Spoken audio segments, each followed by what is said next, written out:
नमस्कार विद्यार्थी मित्रांनो आणि पालक बंधू भगिनींनो. गेले 3-4 महिने म्हणजे साधारण मे महिन्यापासून आपण या कोरोनाच्या कालावधीमध्ये ऑनलाईन शिक्षण पद्धत चालू केलेली आहे. पण ऑनलाईन शिक्षण पद्धत चालू करत असतानाच फक्तच मुलांना अभ्यासक्रमामध्ये गुंतवून न ठेवता या 4-5 महिन्यांमध्ये अनेक विषय तुमच्यापर्यंत पोहोचवण्याचा आम्ही प्रयत्न केलेला आहे. तर आज याच दसऱ्याच्या निमित्ताने की गेले 8 दिवस तुम्हाला अभ्यासासाठी सुट्टी दिलेली आहे, पण या सुट्टीच्या कालावधीमध्ये सुद्धा तुम्हाला एक वेगळा विषय तुमच्यापर्यंत पोहोचवण्यासाठी आज आम्ही एक छोटेखानी प्रयत्न करतो आहोत. आणि या आमच्या प्रयत्नामध्ये आमच्याच शाळेचे माजी विद्यार्थी आणि आपल्या शाळेचे पहिले UPSC ranker Shri Akash Chougule sir, जे IRS म्हणून काम करतायत, पुण्यामध्ये ते आहेत आयकर विभागामध्ये. तर यांच्याकडून आज तुम्हाला एक 2-3 विषयांच्या बद्दलचं मार्गदर्शन केलं जाणार आहे, ज्यामध्ये सध्या या लॉकडाऊनच्या काळामध्ये आपण चालू केलेली ऑनलाईन शिक्षण पद्धत आणि तुम्हाला अवलंबून लागलेली स्वयं अध्ययनाची पद्धत, यामध्ये तुमची मानसिकता सध्या कशी आहे, या ऑनलाईन शिक्षण पद्धतीमध्ये पालकांची मानसिकता काय आहे, त्याचबरोबर आता जे नैसर्गिक संकट आलेलं आहे, या नैसर्गिक संकटामध्ये संधी कशा साधल्या जाव्यात किंवा त्या साधाव्यात आणि विद्यार्थी दशेमध्येच स्पर्धा परीक्षेची तयारी कशी करावी, अशा विषयाला धरून आकाश चौगुले सर आपल्याला मार्गदर्शन करणार आहेत. तर सर्वप्रथम मी शाळेच्या वतीनं त्यांचं स्वागत करतो.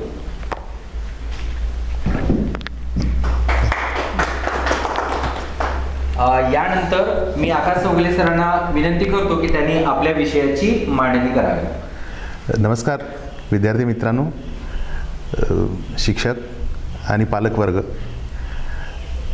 तुम्हाला ज्ञातच आहे की आपण अतिशय कठीण प्रसंगातून आता सध्या वाट काढतोय. कोविड-19ची महामारी, कोरोनाचा संसर्ग आणि लॉकडाऊनमुळे विद्यार्थी आपल्या घरात अडकून पडलेले आहेत. या पूर्ण वातावरणामध्ये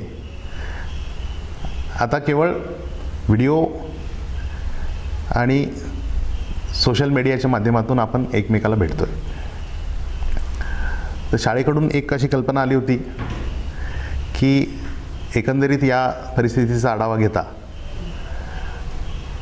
घरात स्वाध्ययन करणाऱ्या आपल्या विद्यार्थी मित्रांसाठी आणि त्यांच्या पालकांसाठी आपण एक छोटा असा प्रयत्न करूया की या पूर्ण कालावधीमध्ये आपल्याला काय काय नवीन गोष्टी करता येतील, कशा प्रकारे करता येतील, मुलांची मानसिकता समजून घेऊन त्या कशा करता येतील, याबद्दलचा एक छोटासा प्रकल्प करावा अशी इच्छा होती आणि त्या अनुषंगानं आम्ही आज हा व्हिडिओ करतोय.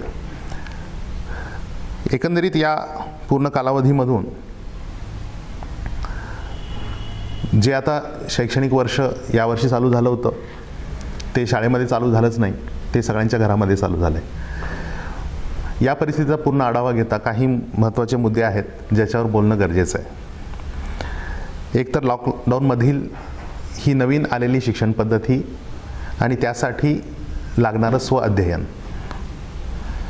दुसरी आहे विद्यार्थ्यांची मानसिकता आणि अभ्यास करण्याची पद्धत, जी जुनी आहे ती कशी बदलली पाहिजे किंवा कशी बदलत आहे.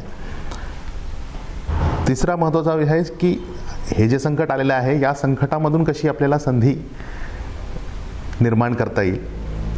आणि चौथा शेवटचा आमचा जो हे होता की शालेय जीवन आणि या शालेय जीवनामधून पुढे येणाऱ्या स्पर्धेसाठी आम्ही आमच्या मुलांना कसं तयार करू शकतो. हे साधारणपणे 4 महत्त्वाचे मुद्दे माझ्यासमोर आहेत. त्या अनुषंगानं हा प्रयत्न आम्ही करतो. एकंदरीतच तुम्ही पाहिलं असेल तर या कोरोना संसर्ग किंवा कोविड-19च्या महामारीमध्ये किंवा लॉकडाऊनच्या अंतर्गत यात गेल्या 3-4 महिन्यामध्ये एक गोष्ट अगदी प्रकर्षानं अधोरेखित केली गेली, ती म्हणजे अनसर्टन्टी, अनिश्चितता. तर आपण ही सगळ्यांनीच अनुभवलेली आहे. कोरोनाच्या बाबत कसं आता जीवन असणार आहे, कोरोनाची लस कधी येणार आहे, शिक्षण, शाळा कधी चालू होणार आहेत, कधी नाही होणार आहेत, किंवा परीक्षा कशा होतील, कधी होतील, या सगळ्याबाबत एक अनिश्चितता निर्माण झालेली आहे. ही जी अनिश्चितता याआधी आपण कधीच अनुभवलेली नव्हती आणि ही पहिली वेळ आहे सगळ्यांसाठीच, शिक्षकांसाठी, पालकांसाठी, विद्यार्थ्यांसाठी, सर्वसामान्य माणसांसाठी. आता या अनिश्चिततेला कसं तोंड द्यायचं हा सगळ्यात महत्त्वाचा मुद्दा. या पूर्ण प्रोसेसमध्ये तुमच्या असं लक्षात आलं असेल की एक 2 टोकाचे मतप्रवाह तयार झाले होते. एक मतप्रवाह होता की कोरोना हा काही जास्त हे नाही आहे, त्यामुळं काही कुठलीही ॲक्टिव्हिटी थांबवणं गरजेचं नाही आहे आणि आपण त्याला तोंड देऊ शकतो, सहज तोंड देऊ शकतो, हे इतकं मोठं काही नाही आहे संकट, हा एक होता.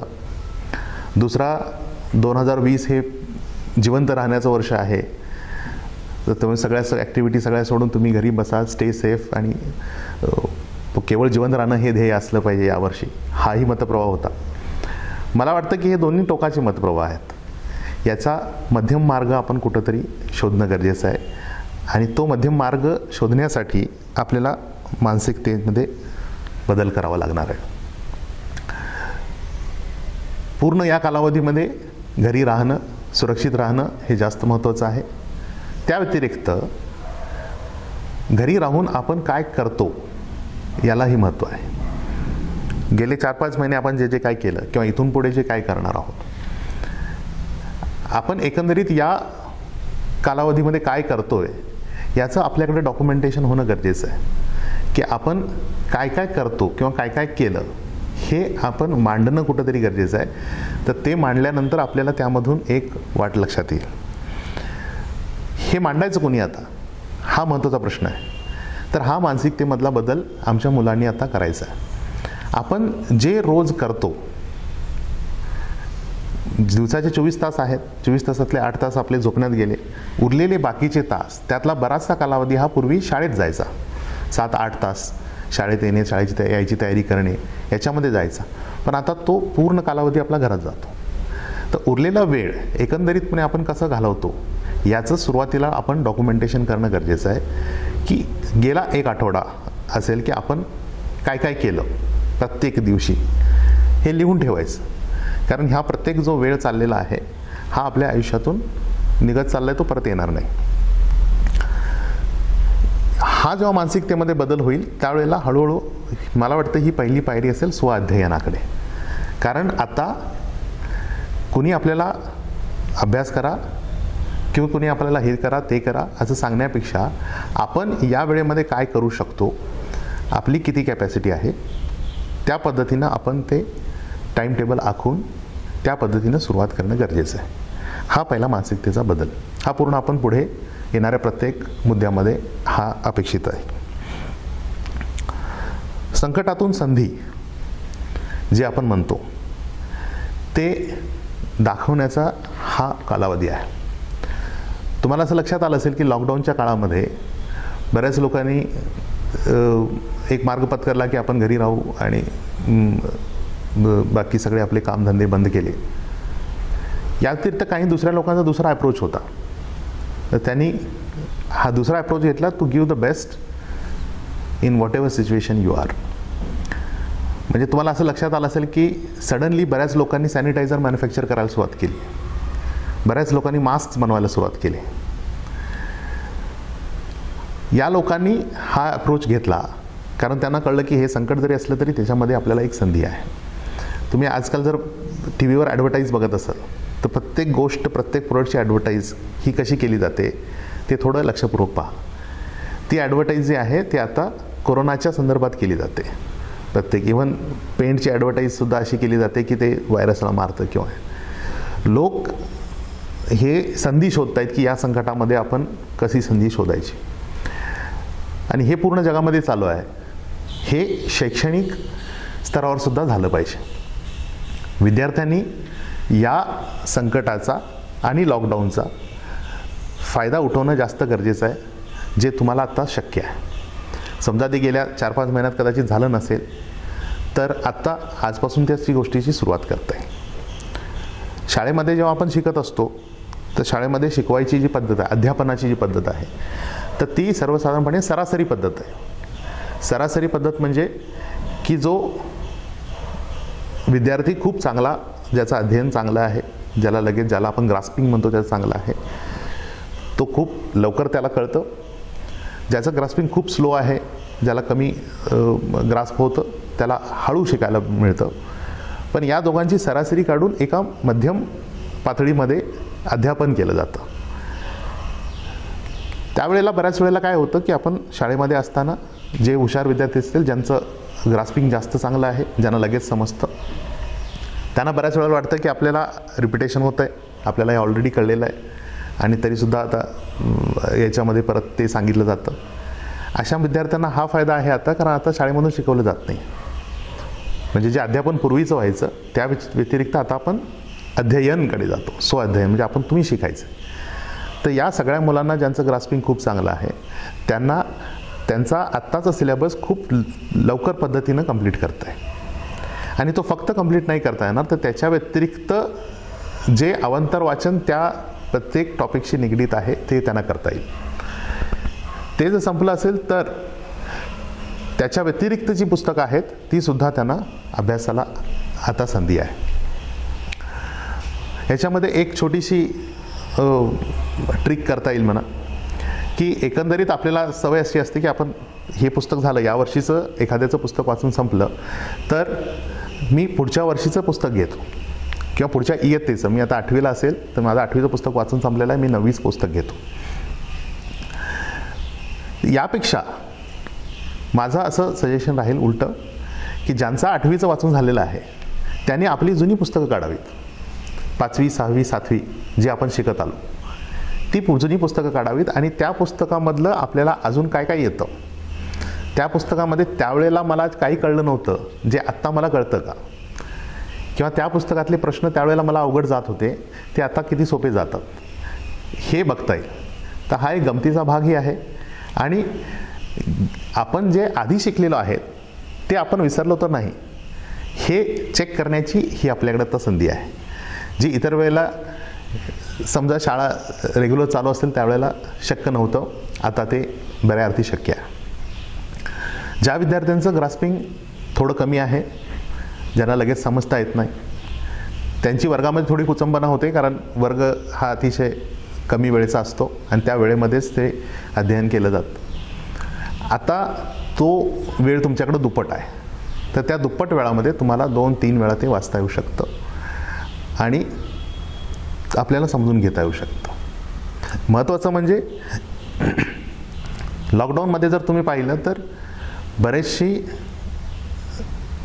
जी शैक्षणिक बऱ्याचशा ज्या गोष्टी आहेत त्या इंटरनेटवर बऱ्याचशा चांगल्या उपलब्ध झालेल्या आहेत. बरेचसे व्हिडिओज येत आहेत, यूट्यूब चांगलं माध्यम आहे. तर असे बरेचशा माध्यमातून बरेचसे टॉपिक समजून घेणं सोपं जातं. तर विद्यार्थ्यांनी तो प्रयत्न करायला हरकत नाही. बऱ्याचशा प्लॅटफॉर्मवर्स आता उपलब्ध आहेत. इव्हन बऱ्याचशा पुस्तकामध्ये खाली धड्याच्या नंतर एक QR कोड दिलेला असतो, तो आपण स्कॅन केला की त्याच्यामधून वेगवेगळे इंटरनेटमध्ये वेगवेगळे व्हिडिओज तुम्हाला बघता येतात आणि त्या व्हिडिओजमधून समजून घेणं हे सोपं जाऊ शकतं. तर हा पूर्ण कालावधी जो आहे, ज्याला आपण स्व अध्ययन म्हणतो, हा समजून घेण्यासाठी आपल्याला वापरायचा आहे. वेगवेगळे टॉपिक समजून घेणे, त्यासोबत बऱ्याचशा गोष्टींचा आपल्याला इतर वेळेला थोडा बाऊ होतो. महत्त्वाचे म्हणजे काही विषय असतात, एकतर इंग्रजी असतो किंवा गणित विषय असतो. या दोन्ही विषयांचा बाऊ जर दूर करायचा असेल, भीती दूर करायची असेल, तर याचा केवळ एकच उपाय आहे, तो म्हणजे जास्त जास्त सराव करणे. आपण गणिताचा जितका जास्त सराव करू तितकं सोपं ते आपल्याला वाटायला लागतं. आपण इंग्रजीचा जितका जास्त सराव करू तितक्या सोप्या पद्धतीने ते आपल्याला कळायला लागतं. तर हा पूर्ण कालावधी आपल्याला सराव करण्यासाठी वापरता येऊ शकतो. तर सराव कसा करायचा, तर गणित हा विषय जो आहे, हा गणित विषय आपल्याला अवघड जातो, कारण ज्या ज्या वेळेला गणित सुरू झालं होतं त्या वेळेला आपल्याला काही ना काही गोष्टी आधी समजलेल्या नव्हत्या. पण आपण शालेय आपल्या शिक्षणाच्या पद्धतीप्रमाणे आपण पुढे पुढे जात गेलो आणि आता आपल्याला बऱ्याचशा गोष्टी अवघड वाटतं. तर ह्याच्यात अशी गंमत करता येईल मगासारखीच, की आपण जुन्या पुस्तकापासून परत सुरुवात करायची. की समजा आपण 5वीच्या गणिताचं पुस्तक घेतलं मोठ्या मुलांनी, 5वी 6वीची, जी आपल्याला आत्ता सोपी वाटतील गणितं, पण त्यावेळेला ती आपल्याला अवघड वाटत होती. त्यावेळेला कदाचित त्यातलं बरंच आपल्याला कळलं नव्हतं. ते आत्ता कळणं या स्टेजला सहज शक्य आहे. तर समजा तुम्हाला आत्ता गणित अवघड जात असेल, तर याचा अर्थ की गेल्या काही वर्षामध्ये जे आपण गणित शिकलो ते आपल्याला चांगल्या रीतीने कळलेलं नव्हतं. हा जो लॉकडाऊनचा पिरियड आहे, हा आपल्याला मागचा गणिताचा अभ्यास आपल्याला चांगला करण्यासाठी उपयोगात येऊ शकतो. इंग्रजीचं म्हणायचं तर इंग्रजी ही भाषा आहे. कुठलीही भाषा ही सरावानं येते आणि सराव करण्यासाठी त्याला वेळ द्यावा लागतो. आपल्याला आत्ता लॉकडाऊनमध्ये भरपूर वेळ आहे. इंग्रजीचे बरेच इंटरनेटवर पूर्ण सगळं माध्यम जे आहे ते इंग्रजी आहे. तुम्हाला बरेच व्हिडिओ मिळतील, बरंचसं वाचन करायला मिळेल, बरंचसं ऐकायला मिळेल. त्याच्यामुळे इंग्रजीचा सराव हा अतिशय सोपा होऊ शकतो. म्हणून हा पूर्ण जो कालावधी आहे तो इंग्रजीचा सराव करण्यासाठी आपल्याला वापर करता येऊ शकतो. हे झालं अभ्यासाच्या बाबतीत. याच्या व्यतिरिक्त अतिशय महत्त्वाची गोष्ट जी असते आपल्या शालेय जीवनामध्ये, जी आपल्याला जाणवत नाही, की शाळेमध्ये आपल्या इतर तासांच्या व्यतिरिक्त आपल्याला काही दुसरे तास असतात. जसा चित्रकलेचा तास असतो, क्राफ्टचा तास असतो, संगीताचा तास असतो. हे तास कसले आहेत? हे तास हे आपल्या शिक्षणाचे किंवा सिलेबसमधले नाही आहेत. हे तास जे असतात ते तुमच्या हॉबीज सुधारण्यासाठी, हॉबीज डेव्हलप करण्यासाठी असतात. या हॉबीज केवळ एका तासामध्ये होत नाहीत. तर या हॉबीज आत्ता सुधारण्यासाठी तुम्हाला भरपूर वेळ आहे. तर ह्या हॉबीजचा आपण कशा पद्धतीनं पुढे नेऊ शकतो याच्यासाठी आत्ता विचार करताय. तर हॉबीज कशा आपण शोधायच्या? तर वेगवेगळ्या हॉबीज ज्या आपल्याला आवडतात त्या सगळ्या पूर्ण लिहून काढायच्या आणि पूर्ण लिहिल्यानंतर त्याच्यानंतर प्रत्येक हॉबीबद्दल आपल्याला काय काय वाटतं ते आपण सुरुवातीला समजून घ्यायचं. की चित्रकला आपण घेतली, की चित्रकलेबद्दल मला काय वाटतं, हे चांगलं आहे, वाईट आहे, मला जमतं नाही जमतं. त्याच्यानंतर आपण चित्र काढून बघायची. आपल्याकडे भरपूर वेळ आहे दिवसभरामध्ये, त्याच्यामुळे आपल्याला लक्षात येतं की आपल्याला खरोखर आवडतं का चित्र काढायला. समजा आवडत असेल तर त्याच्यामध्ये आपल्याला परत सुधारणा करता येऊ शकते आणि ही आपल्याला आयुष्यभरासाठी हॉबी म्हणून आपल्यासोबत राहील. आपल्याला क्राफ्ट्स आवडतात, आपल्याला क्राफ्ट्स करायला हरकत नाही. योगायोगानं परत इंटरनेटवर बरंचसं याबद्दल साहित्य उपलब्ध आहे, क्राफ्ट्स, चित्रकला आणि याचे. तर तुम्ही बघितले तर लोकांनी खूप व्हिडिओज बनवले. जे चांगले चित्रकार आहेत त्यांनी अगदी बेसिकपासून व्हिडिओजमध्ये दिलेलं आहे की अगदी रेष कशी काढावी इथूनपासून सुरुवात झालेली आहे. हे सगळे आपल्याला वापरून आपल्याला हॉबीज बऱ्याचशा डेव्हलप करता येऊ शकतो. तिसरी महत्त्वाची गोष्ट आहे ती म्हणजे नवीन नवीन खेळ आपण खेळू शकतो. खेळ खेळणं हे आपल्या बुद्धीला चालना देणारा, आपल्या शरीराला चालना देणारा एक व्यायाम आहे. आता अनफॉर्च्युनेटली काय होईल की लॉकडाऊनमध्ये बाहेर जाऊन खेळणं, मैदानी खेळ खेळणं हे शक्य नाही. पण घरातल्या घरात खेळता येण्यासारखे खूप खूप खेळ आता उपलब्ध आहेत. एक चांगली गोष्ट होऊ शकते की जे बरेचसे खेळ आत्ता आपल्याला माहिती नाही आहेत, पण आपल्या आईवडिलांच्या काळामध्ये ते खूप प्रचलित होते. ते खेळ आता कालानुसार मागे पडलेले आहेत किंवा माहिती नाहीत. तर बरेचसे हे खेळ तुम्ही तुमच्या पालकांच्याकडून किंवा तुमच्या आजोबाजीकडून हे जाणून घेऊ शकता. हे नवीन खेळ खेळता येऊ शकतात. पालकांनीसुद्धा जुने खेळ त्यांच्या लहानपणीचे जे असतील ते मुलांना खेळायला देणं गरजेचं आहे. या व्यतिरिक्त इंटरनेटवर तुम्ही बघितले तर घरच्या घरी खेळण्याचे खूप असे खेळ उपलब्ध आहेत की ज्याच्यामध्ये बुद्धी आणि तुमचं शरीर त्या दोन्हीचा कस लागतो. साधारणपणे हे थोडं लक्षात आलेलं आहे की लॉकडाऊनमध्ये मुलांचा जो खेळण्याचा जो कल आहे तो शक्यतो मोस्टली जो आहे तो मोबाईलचा गेम खेळणे याच्याकडे गेलेला आहे. मोबाईलचा गेम खेळणं हा तुमच्या डोळ्यासाठी आणि तुमच्या बुद्धीसाठी दोघांसाठी हा त्याचा वाईट परिणाम पुढे जाऊन होणार आहे. तर जर तुम्ही आजही ते मोबाईलचे गेम खेळत असाल तर कृपया सगळ्या विद्यार्थ्यांनी ते आजपासून बंद करावेत. सगळ्या पालकांनीसुद्धा याच्यावर लक्ष देणं गरजेचं आहे की मोबाईलचे गेम खेळणं हे अतिशय वाईट परिणाम देणारा घटक आहे.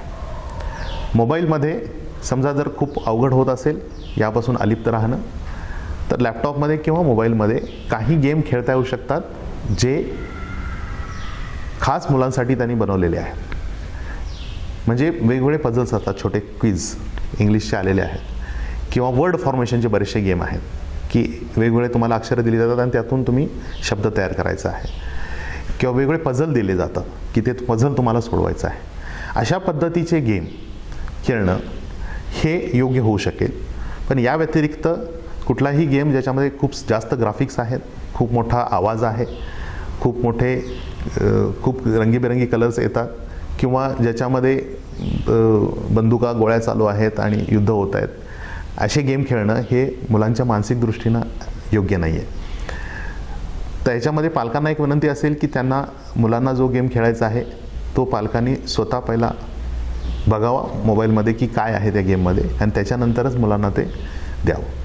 माझं पर्सनली असं मत आहे की जे क्विजचे गेम आहेत ते पालकांनी स्वतः बघा आणि नंतर मुलांना ते खेळायला दिले तरी चालतील.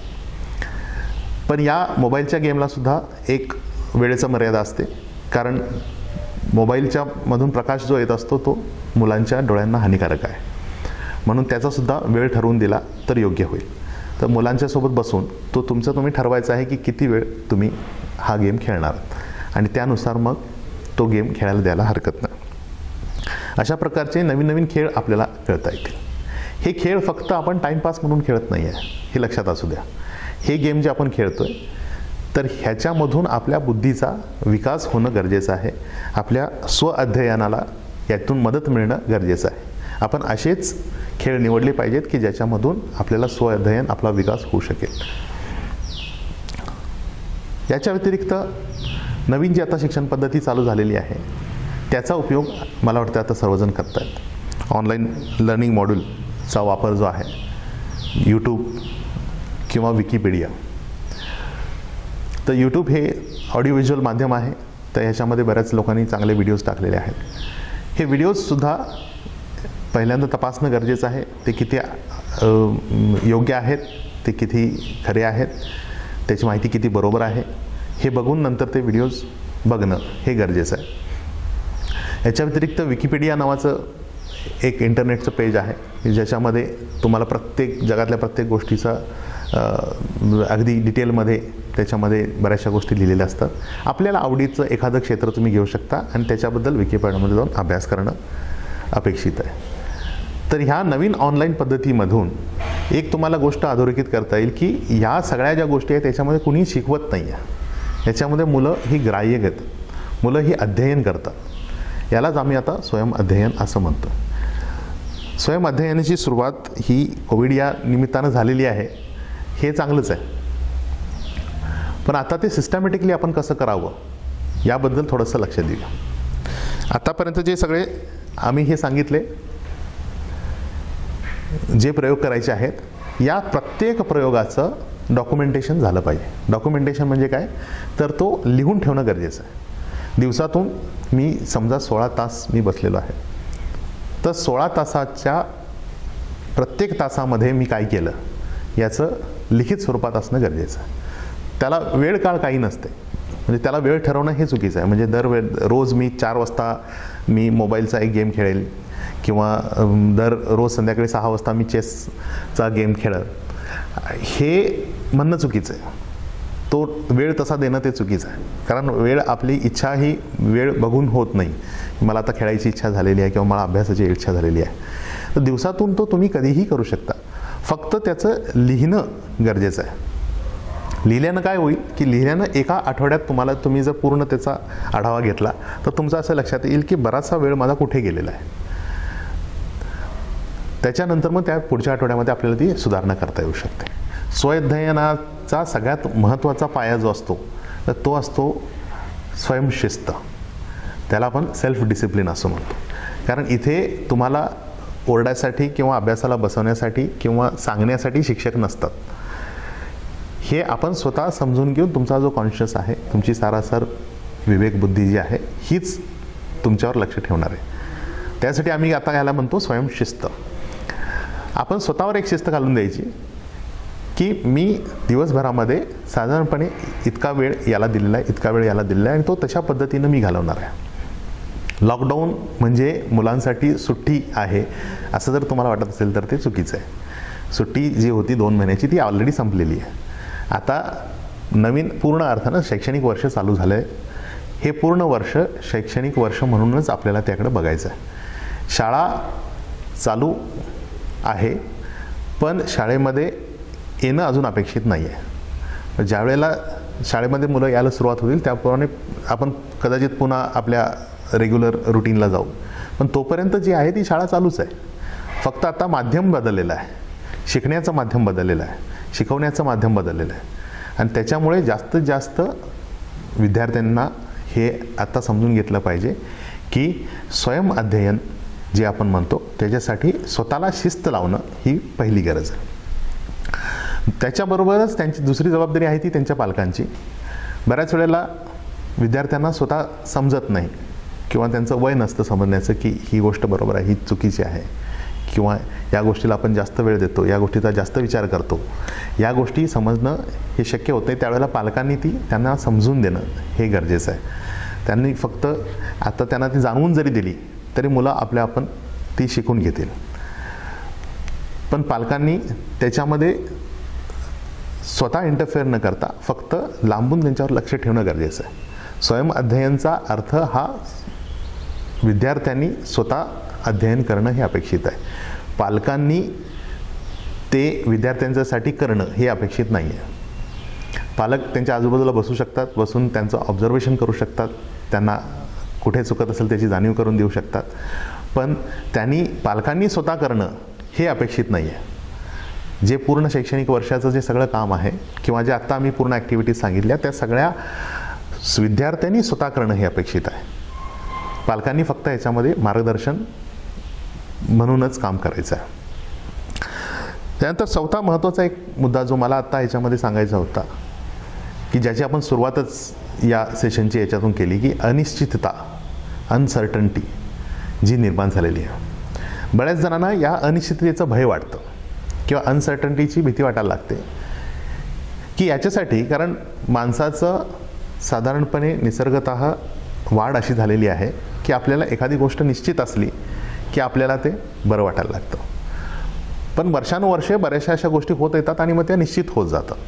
म्हणजे जसं आता शाळा आहे, आपल्याला माहिती असते की ही शाळा आपली इथे आहे आणि मी त्या शाळेत जातो. आपल्या शाळेची वेळ निश्चित असते की या वेळेला सुरू होईल, या वेळेला संपेल. शाळेमध्ये तास निश्चित असतात, तासांची वेळ निश्चित असते. तासामध्ये शिकवणारे जे विषय असतात ते निश्चित असतात. ते विषय कुठल्या पुस्तकातून शिकवायचे तेही निश्चित आहेत. त्या पुस्तकातून येणारी माहिती, त्याच्यावर विचारले जाणारे प्रश्न तेही जवळपास निश्चित आहे. आणि त्याच्यामधून जे आपण उत्तर लिहितो तीही निश्चित आहे. तर एकंदरीत पूर्ण आमची वाढ ही अशी झालेली आहे की ज्यामध्ये प्रत्येक गोष्ट आपल्याला अशी वाटते की ही निश्चित असावी, ही सर्टन असावी, म्हणजे आपल्याला माहिती असलं पाहिजे की ही आहे. पण बऱ्याच वेळेला हा प्रश्न मुलांच्यामध्ये निर्माण होतो, पूर्वीही व्हायचा, की साधारणपणे 10वी पर्यंतच्या शाळेमध्ये ह्या सगळ्या गोष्टी निश्चित होतात. 10वी नंतरच्या कुठल्याही कालावधीमध्ये बऱ्याचशा गोष्टी ह्या निश्चित होत नाही आहेत. बऱ्याचशा गोष्टी अनिश्चित होत असतात. त्याही नंतर कॉलेज वगैरे संपल्यानंतर तर ते पूर्ण त्याच्यानंतरचं आयुष्य हे पूर्ण अनिश्चित आहे. जसं आपली शिक्षण पद्धतीमध्ये आपण जसं शिकतो, जशा निश्चितपणे आपण हा सगळा पूर्ण कार्यक्रम पार पडतो, त्या निश्चितपणे जीवन पुढचं चालत नाही. जीवन हे खूप अनएक्सपेक्टेड आहे, अनसर्टन्टी आहे. मुलांना बऱ्याच वेळेला पुढच्या अनिश्चिततेला तोंड देण्यामध्ये त्रास होतो. ते केवळ याच्यामुळे, कारण आपला पूर्ण ही जी वाढ झालेली आहे ही एका निश्चितपणाकडे झालेली आहे. मला असं वाटतं की कोरोनाच्या नंतर आलेल्या लॉकडाऊनमुळे जो अनिश्चितता आलेली आहे ही आपल्या आयुष्यासाठी खूप गरजेची आहे. ही आपल्या वाढीमध्ये ही खूप जास्त गरजेची आहे. मुलांना आपण बऱ्याचशा अनिश्चित गोष्टींसाठी ट्रेन करणं आता गरजेचं आहे. बऱ्याचशा अनसर्टिनिटीजसाठी ट्रेन करणं गरजेचं आहे. नाहीतर मग मुलं पुढे जाऊन गोंधळून जातील की आता काय करायचं, हा मुलांना सगळ्यात मोठा प्रश्न पडतो. तो दूर करण्यासाठी आपण आत्तापासून मुलांना अनसर्टन्टीला कसा तोंड द्यायचं आहे या गोष्टी शिकवायसाठी सुरुवात करूया. आणि मला वाटतं की सगळ्यात महत्त्वाची गोष्ट जी आहे की ज्याच्यामध्ये तुम्हाला अनसर्टन्टी फेस करायची असते तर ती म्हणजे स्पर्धा परीक्षा. की तुम्ही भारतातल्या कुठल्याही स्पर्धा परीक्षा, कॉम्पिटिटिव्ह एक्झाम घ्या, त्याची सगळ्यात महत्त्वाची जी गोष्ट असते कुठल्याही स्पर्धा परीक्षेची ती म्हणजे अनिश्चितता. की स्पर्धा परीक्षेमध्ये गेल्यानंतर तुम्हाला कुठला प्रश्न विचारतील, तो कुठल्या पुस्तकातून विचारला जाईल किंवा त्याचं काय उत्तर असेल याचा काहीही तुम्हाला थांगपत्ता नसतो. जोपर्यंत तुम्ही जाऊन स्वतः पेपर उघडून नाही बघत तोपर्यंत तुम्हाला या गोष्टीचा अजिबात अंदाज लागत नाही. तर याच्यासाठी म्हणून तयारी करायची असते. तर एकंदरीत तुम्ही जर बघितलं की स्पर्धा परीक्षेचं स्वरूपच असं आहे की जे तुम्हाला पूर्ण आयुष्य जगण्यासाठी ज्या पद्धतीची तयारी लागते त्या पद्धतीची तयारी करावी लागेल. म्हणून सगळ्या स्पर्धा परीक्षांची तयारी करताना आपण काय करतो, आपण अनसर्टनची तयारी करतो. की समजा मला आज या परिस्थितीमध्ये आता कोणीतरी प्रश्न विचारला की याचा उत्तर सांग, मग आपण त्याबद्दल काय सांगणार आहोत. मग त्याचं उत्तर सांगताना आपण आत्तापर्यंतच्या आयुष्यामध्ये माझं जेवढं ज्ञान मी प्राप्त केलेलं आहे ते कशा पद्धतीनं मला त्याच्यात बसवता येईल आणि त्या पद्धतीनं मी सांगू शकतो. याची तयारी करणं मुलांनी आत्ता गरजेचं आहे. कारण ही जी आत्ता आपण अनसर्टनिटी अनुभवलेली आहे हे खरं म्हणजे सत्य आहे. पुढल्या आयुष्यामध्ये आपल्याला अशाच अनसर्टनिटीना प्रत्येक ठिकाणी तोंड द्यावं लागणार आहे. तर त्याच्यासाठी तयारी करणं ही म्हणजे स्पर्धांची तयारी करणं. बऱ्याच वेळेला आता तुम्हाला लक्षात आलं असेल की लॉकडाऊनमध्ये बऱ्याच जणांचे जे जॉबला होते, नोकरीला होते, त्यांची नोकरी गेली, जॉब गेला, हे ते त्यांच्यासमोर अनसर्टनिटी आली. आपल्या एकंदरीत डोक्यामध्ये कसं हे होतं की आता मी जॉबमध्ये आहे, मला सॅलरी आहे, मला पगार मिळतो, माझं हे मी सगळं पुन्हा नकाशा करून ठेवला आहे. सडनली बऱ्याचशा लोकांचा जॉब निघून गेला. आता काय झालं, आता काय करावं हा सगळ्यात मोठा त्यांच्यासमोर प्रश्न राहिला. तर हीच अनसर्टनिटी आता आली. ही अनसर्टनिटी, ही अनिश्चितता भविष्यामध्ये पुन्हा कधीही येऊ शकते आणि ती वारंवार येऊ शकते. असं नाही का ती एकदाच येणार आहे आणि परत आपल्याला आयुष्यात ते नाही फेस करावं लागेल. तर या सगळ्याची तयारी करणं गरजेचं आहे. या सगळ्याची तयारी करणं म्हणजेच आपण स्पर्धेची तयारी करणं. एकंदरीत स्पर्धा परीक्षांची तयारी करण्याची सुरुवात ही शालेय जीवनापासून करणं गरजेचं आहे. म्हणजे पुढे जाऊन आपल्याला ॲक्च्युअल जेव्हा स्पर्धा परीक्षामध्ये भाग घ्यायचा आहे त्यावेळेपर्यंत आपली तयारी झालेली असेल. आता बघितलं तर आयुष्यातल्या किंवा आपण ज्या त्या सगळ्या शैक्षणिक पातळीवरच्या ज्या परीक्षा बघतो त्या सगळ्या एकंदरीत स्पर्धा परीक्षा या स्वरूपाच्याच आहेत. तर तुम्ही नेट सेट असेल, IIT JEEच्या परीक्षा असतील, CETच्या परीक्षा असतील, नीटच्या परीक्षा असतील, या सगळ्या ज्या परीक्षा आहेत या त्यांचं स्वरूप हे स्पर्धा परीक्षांचं आहे. तर या स्पर्धा परीक्षांसाठी मुलांना तयार करणं हे आत्ता गरजेचं आहे. आणि हा लॉकडाऊनचा वेळ आपल्याला बऱ्यापैकी मिळालेला आहे. त्याच्यामध्ये छोटी छोटी सुरुवात करता येईल. शाळेमध्ये पूर्वी आपण येत होतो त्यावेळेला साधारणपणे 8 तास माझे शाळेत जायचे. घरी तयारी होऊन येणं जाणं या बऱ्याचशा गोष्टीमध्ये माझा बराच वेळ जायचा. आता बराचसा वेळ माझ्याकडे अवेलेबल आहे. तर त्यावेळेचा मी कसा वापर करू शकतो. छोट्या छोट्या गोष्टींच्याबद्दल वाचण्याची आतापासून आपण सवय लावू शकतो की ज्या बऱ्याचशा गोष्टी आपल्याला माहीत नाहीत, आपल्यासोबत नाही आहेत, पण तरीसुद्धा आपल्याला त्या आवश्यक आहेत वाचायच्या. तर छोट्या छोट्या गोष्टीच्या वाचनापासून सुरुवात करूया. न्यूजपेपर हे आम्ही पूर्वी हे करायचो. आता बऱ्याचशा अर्थी न्यूजपेपरचा बराचसा जो भाग आहे तो ज्ञान मिळण्याच्या पलीकडचा असतो. म्हणजे त्या फक्त बातम्या असतात. त्याच्यामध्ये ज्ञानवर्धन करणारा पोर्शन हा खूप कमी असतो. तर त्याच्यासाठी आता मी जे आहे ते आम्ही आता मासिक एखादं असेल तर त्याचं वाचन करण्यासाठी मुलांना सांगतो. कुठलंही तुम्ही मासिक घेऊ शकता किंवा जे साप्ताहिक येतं त्याच्यामध्ये त्या महिन्यातल्या किंवा त्या आठवड्यातल्या ज्या चांगल्या चांगल्या घटना होत्या त्याच्याबद्दलचं ज्ञानवर्धक विश्लेषण केलेलं असतं. तर ते वाचणं हे आपल्याला अपेक्षित आहे जे आपल्या आजूबाजूला चाललेलं आहे. म्हणजे फॉर एक्झाम्पल आता आपण असं घेऊ की आपल्याला आजूबाजूला आता कोरोनाचे वातावरण आहे किंवा कोविड-19चं आहे. बऱ्याच जणांनी कोरोना काय आहे, कोविड-19 काय आहे याच्याबद्दलचं पूर्ण विश्लेषण केलेलं आहे. ते वाचलं तर आपल्याला खूप त्याबद्दल कॉन्फिडन्स येण्याची शक्यता आहे. अशा पद्धतीचे जर तुम्ही ह्याच्यावर बघितले की इंटरनेटवर खूपसे व्हिडिओज आलेले आहेत, इन्फॉर्मेटिव्ह व्हिडिओज आहेत की त्याच्यामध्ये खूप असं ज्ञानवर्धक सगळं हे टाकलं. म्हणजे अगदी सायंटिस्ट 1975 पासूनचे जे वेगवेगळे सायन्सचे प्रयोग आहेत त्याच्याबद्दल अगदी सोप्या सोप्या भाषेमध्ये इंटरनेटवर आता मटेरियल उपलब्ध करून दिलेलं आहे. ते सगळं वाचून आणि आपण त्यामधून काय घेता येऊ शकतं हे शालेय आपल्या अभ्यासाच्या व्यतिरिक्त आहे. त्याच्यामधून आपल्याला काय घेता येऊ शकतं, ती सवय लावणं हे आपल्याला जास्त गरजेचं. शाळेमध्ये असताना आपल्याला एक टाईम टेबल फिक्स करून दिलेलं असतं की हे टाईम टेबल आहे, या टाईम टेबलप्रमाणे आपण जातो. आता या टाईम टेबलच्या व्यतिरिक्त काहीतरी करण्याची आपल्याला संधी मिळू शकते. या संधीचा आपण सगळ्यांनी फायदा उचलणं हे गरजेचं आहे. बऱ्याच जणांना तुम्हाला आता लक्षात आलं असेल की पुढे जाऊन इव्हन आयुष्यामध्ये की जे लोकांचे आता जे नोकरीला होते लोक, त्यांची नोकरी निघून गेली, हे तर सगळ्यांची गेलेली नाही. फक्त काही लोक हे घरी बसले, काही लोक अजूनही करत आहेत. जे लोक घरी बसले ते कशामुळे बसले याचा त्यांनीही विचार केला आहे, बाकीच्यांनी विचार केला आहे. बऱ्याच लोकांना पुढे काय होतं की एकदा आपल्याला एक ध्येय मिळालं तर त्याच्यानंतर बरेच लोक हे त्या ह्याच्यामध्ये तिथे थांबून जातात. त्याच्यानंतर एक अतिशय महत्त्वाची गोष्ट असते, त्याला आपण म्हणतो अपग्रेड.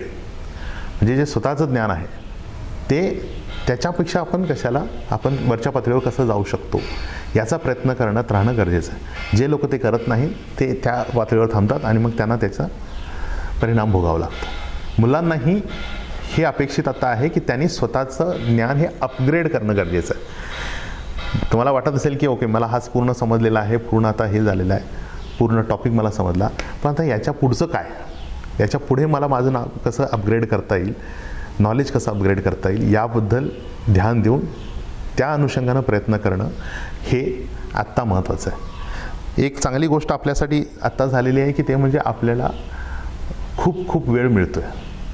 वेळ ही अशी गोष्ट आहे की तो कधी निघून जातो हे आपल्या लक्षात येत नाही. त्यामुळे संपूर्ण वेळला एका टाईम टेबलमध्ये बांधून घेणं हे गरजेचं आहे. आपण स्वतःचं आता एक वेळापत्रक बनवू, कारण आता शाळेचं वेळापत्रक आपल्याकडे नाही आहे. आपलं स्वतःचं एक वेळापत्रक बनवूया, त्या वेळापत्रकामध्ये त्या वेळेला बसवूया आणि त्या पद्धतीनं तो वेळेचा उपयोग करून घ्या. नाहीतर मग तो वेळ असा निघून जात जाईल. वेळ निघून जाणं ही अतिशय वाईट गोष्ट आहे. एकंदरीत याचा जर तुम्ही विचार केला तर सर्वसाधारणपणे आपण या गोष्टींचा विचार केलेला आहे की कोरोनाच्या काळामध्ये घरी राहून आपल्याला बऱ्याचशा गोष्टी ज्या करता येणं शक्य आहे आणि ते जर आपण आता करत नसू तर आयुष्यातली एक खूप मोठी संधी आपण घालवतो आहे असा त्याचा अर्थ होईल. म्हणून आपण जेवढा आपल्याला या वेळेचा उपयोग करून घेता येईल तेवढा आपण तो उपयोग करून घेऊया. शेवटी आता एक महत्त्वाचा मुद्दा एक आहे सांगायचा की कोरोनाच्या नंतर आता बरेचसे जगभरामध्ये अर्थतज्ञ आहेत, राजकीय तज्ज्ञ आहेत, हे लोक नवीन वर्ल्ड ऑर्डरचा निर्माण होईल अशी भाषा बोलतात. म्हणजे करोनाच्या नंतरचं जग आणि करोनाच्या आधीचं जग याच्यामध्ये आता मोठा फरक असेल असं बऱ्याच जणांचं मत आहे की कोरोनानंतरचं जग अर्थकारणामध्ये, राजकारणामध्ये, समाजकारणामध्ये हे नवीन एक वेगळं जग असेल असं बऱ्याच विचारवंतांचं मत आहे. तर मला वाटतं की इव्हन शिक्षणाच्या बाबतीतसुद्धा बऱ्याचशा शिक्षण तज्ज्ञांचं हे असं मत आहे की कोरोनानंतरचं जग इव्हन शिक्षणासुद्धा मध्ये हे एक वेगळं जग असेल. तर या जगामध्ये आपण कशा पद्धतीनं पाऊल ठेवायचं आहे, कोरोनानंतरच्या जगामध्ये जुनी शिक्षण पद्धती असेल का, जुनी शिकवायची पद्धत असेल का, किंवा जुनी अध्ययनाची पद्धत असेल का हे आपल्याला माहीत नाही.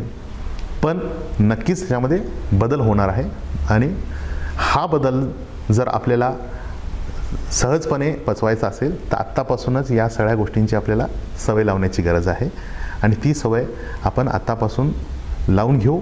म्हणजे आपल्याला पुढे आयुष्यामध्ये मार्ग जो आहे तो सुखकर होईल. पुढील अनिश्चितता जेवढी आहे त्याला तोंड देताना आपल्याला सहज आणि सोपं हे शक्य होईल. तर मला असं वाटतं की सगळ्या विद्यार्थ्यांनी हा प्रयत्न करायला हरकत नाही आणि सगळ्या पालकांनी, शिक्षकांनी विद्यार्थ्यांच्या या प्रयत्नांना आपल्या परीनं हातभार लावावा, त्यांना मार्गदर्शन करावं. तर ही मुलं पुढे जाऊन खूप सहजपणे हा नवीन मार्ग स्वीकारू शकतील. धन्यवाद. नमस्कार. गेला तासभर आपण आपले शाळेचे माजी विद्यार्थी आणि आमचे मार्गदर्शक पालकांच्यासाठी आणि विद्यार्थ्यांसाठी जे मार्गदर्शन केलं, आपले आकाश चौगले सर, त्यांचं मी शाळेच्या वतीनं आभार मानतो. विद्यार्थी मित्रांनो, तुम्हीही हा व्हिडिओ अतिशय लक्षपूर्वक आणि त्यांनी ज्या गोष्टी सांगितल्या आहेत त्या गोष्टींचा अवलंब करावा असं एक आवाहन करतो आणि थांबतो. धन्यवाद.